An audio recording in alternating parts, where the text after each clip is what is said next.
This is the synthetic signal report for Friday, April 10th, 2026, in the afternoon. Today's analysis examines the official policy for artificial intelligence assistance within the Linux kernel and a security incident involving a Molotov cocktail at the residence of OpenAI Chief Executive Sam Altman. We look at the French government's strategic migration from Windows to Linux for digital sovereignty and new Ethereum research regarding elastic issuance for based rollups.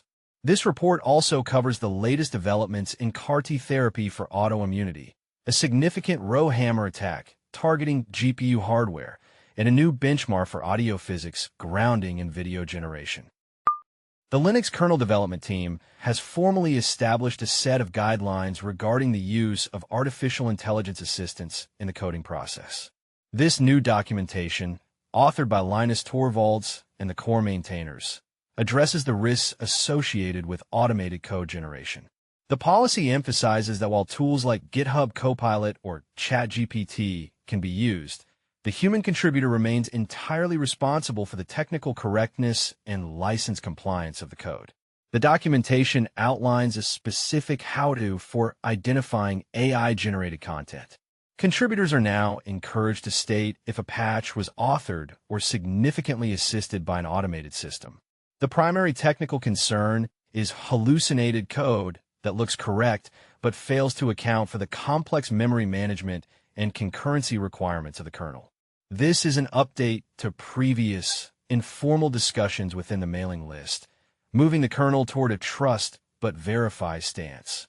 The maintainers note that automated tools often lack the context of the deep architectural history of Linux, which can lead to regressions in performance or security. Authorities have arrested a suspect after a Molotov cocktail was hurled at the home of OpenAI Chief Executive Sam Altman. The incident occurred in the early hours of Friday morning, leading to a significant security response. According to reports from the BBC and CNN, the suspect was apprehended near the property shortly after the attack. This event highlights the escalating security risks faced by leaders in the artificial intelligence sector.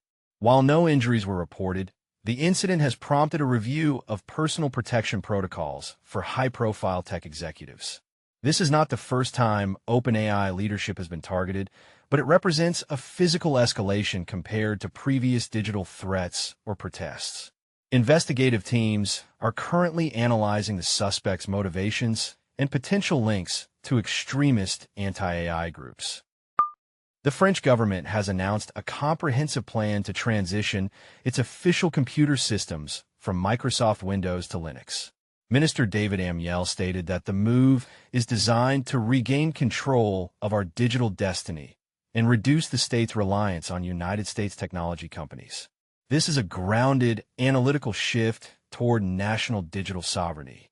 The migration will begin with several key administrative departments and focus on the deployment of a customized Linux distribution tailored for government security requirements.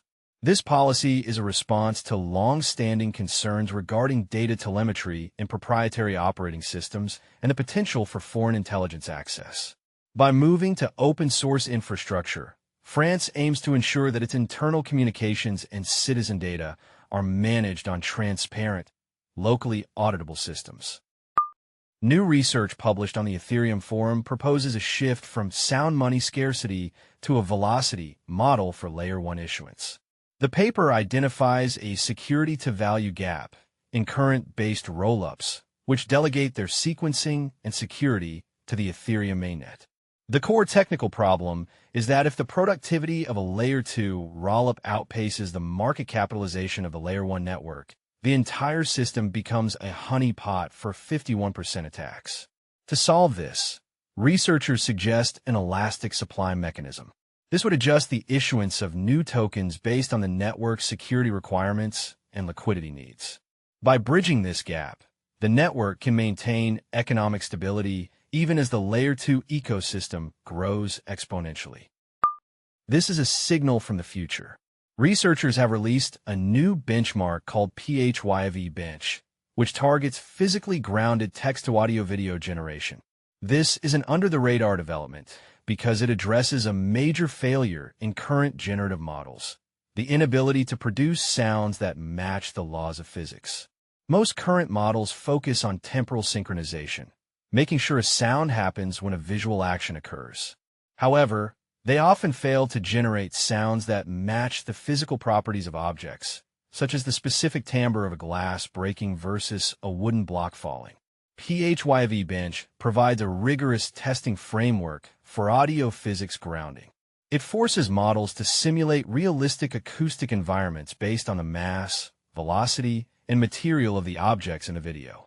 This development is critical for moving beyond cinematic slop and toward truly immersive, physically accurate world modeling. The security community is currently tracking several significant vulnerabilities. A critical broken access control flaw has been identified in the FastGPT platform.